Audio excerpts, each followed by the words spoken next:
Hey everyone, this is MattyOW, and today I am presenting my top 5 aim training tips in KovaaKs FPS Aim Trainer. I am an Unreal Tournament veteran with over 2,000 hours on old arena FPS games and over 500 hours on KovaaKs, holding a couple currently world record scores in scenarios like Reflex Flick and Popcorn as of August 2021. This guide isn't necessarily for players who are new to FPS, but more so new to aim training and aim training on KovaaKs, so I hope this helps. First tip, number 5, try using a routine. As a beginner, KovaaKs can be kind of confusing to fully understand.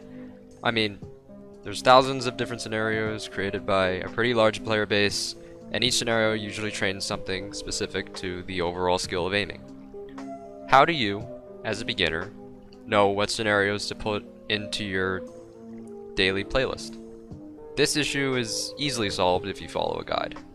I recommend using Aimer7's aim training routine, which is what I started with, but there are several others, such as Thomas's routine or the Voltaic benchmarks. Following routine closely can make the whole learning process for aim training a whole lot easier. Most guides tell you specifically what you should be training, like tracking, target switching, and most of the time they'll help you realize where your strengths and weaknesses are as you go along with the guide. And they'll also tell you exactly how to fix those weaknesses or enhance those strengths. Tip number 4, don't focus too hard on scores. I see way too many players grinding one singular scenarios out to the point where they experience mental fatigue, constantly resetting until they get that one perfect RNG run that gets them a new high score.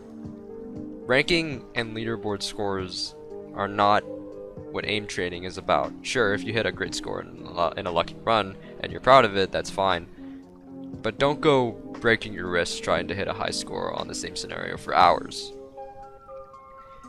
If you try too hard and worry too much about hitting the exact perfect run with absolute 100% accuracy at really high speeds, it's just never going to happen.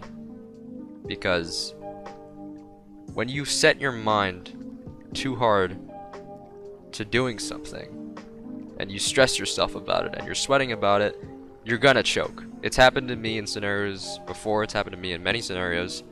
Don't think too much about your score when you're doing a scenario. Treat each target as its own shot and just focus on your aim for that individual target. Along with that, don't worry about where you place on the leaderboard. If you're at the bottom, it doesn't mean that you can't improve, but it indicates that you have a longer journey ahead of you, which you should be happy about. A lot of improvement on the way. I didn't start KovaaKs with 1300 and 1 wall 6 target small, and it didn't matter to me. I started with an 1100, and I didn't let the leaderboards or the pros discourage me. And then I went ahead and I hit almost 1500 this month. Tip number 3, train all aiming types. By aiming types, I mean dynamic clicking, static clicking, precise tracking, reactive tracking, speed target switching, and evasive target switching. I basically listed off all the Voltaic benchmarks.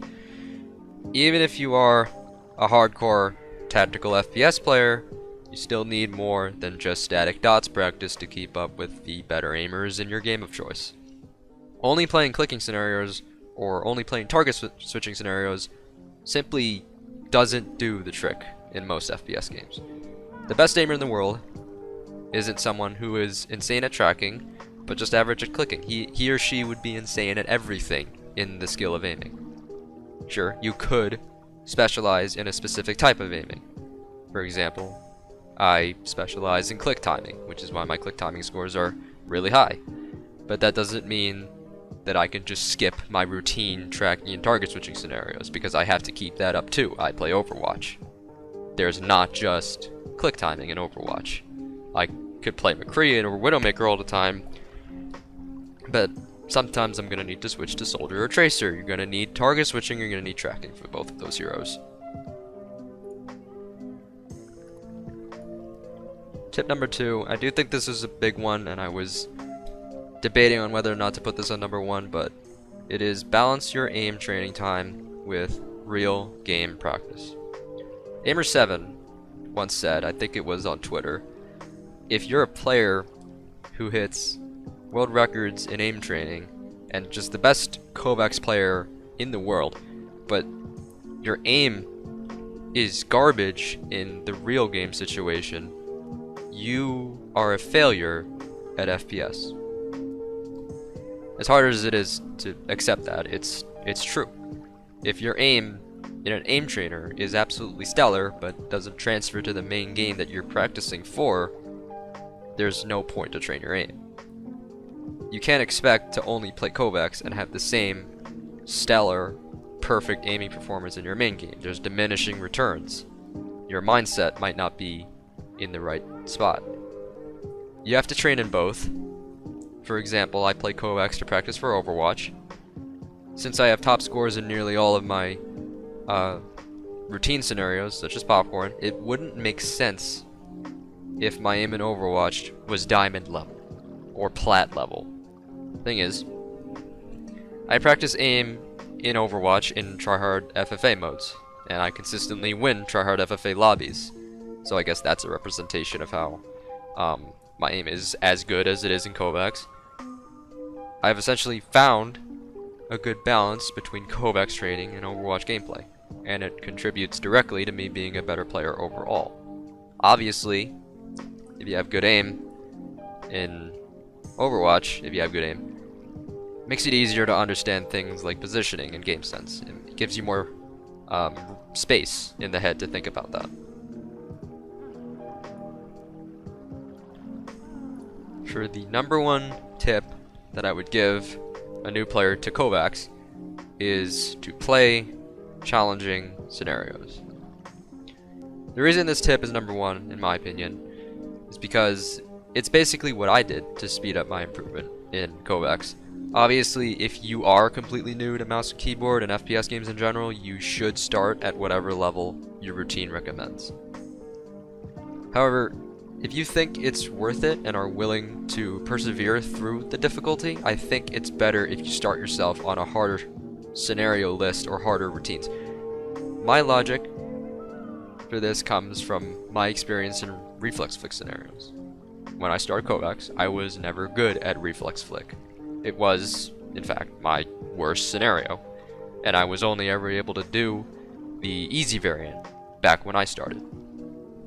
Fortunately, this isn't the case nowadays after 500 hours, since I hold the number 1 score in the hard variant by a full 10 targets, or like 1,000 score. I attribute this achievement to my choice to start myself in KovaaKs at a much higher level than was recommended to me. In Aimer7's routine, instead of starting myself at complete beginner, I started myself at sub-intermediate because I felt that spending my time on the easiest scenarios would be a complete waste of time for me. As it turns out, that decision is probably the best decision I could have ever made for KovaaKs and my career in aim training. I played Reflex Flick hard before I got good at Reflex Flick fair, or the easy variant, and consequently by getting good at hard, the fair and easy variants became a breeze to me. After I hit the number 1 score on the hard variant, I went and hit 100% accuracy on the fair variant. And the easy variant is just a big waste of time for me. By playing harder versions of the scenarios that you want to get better with, that you want to get good, you're actually making those scenarios easier because you're using a more effective method to train the same type of skill. By playing a challenging scenario, a challenging version of the scenario you want to get good with, the scenario you want to get good with, just as a result feels easier, and that's from my experience.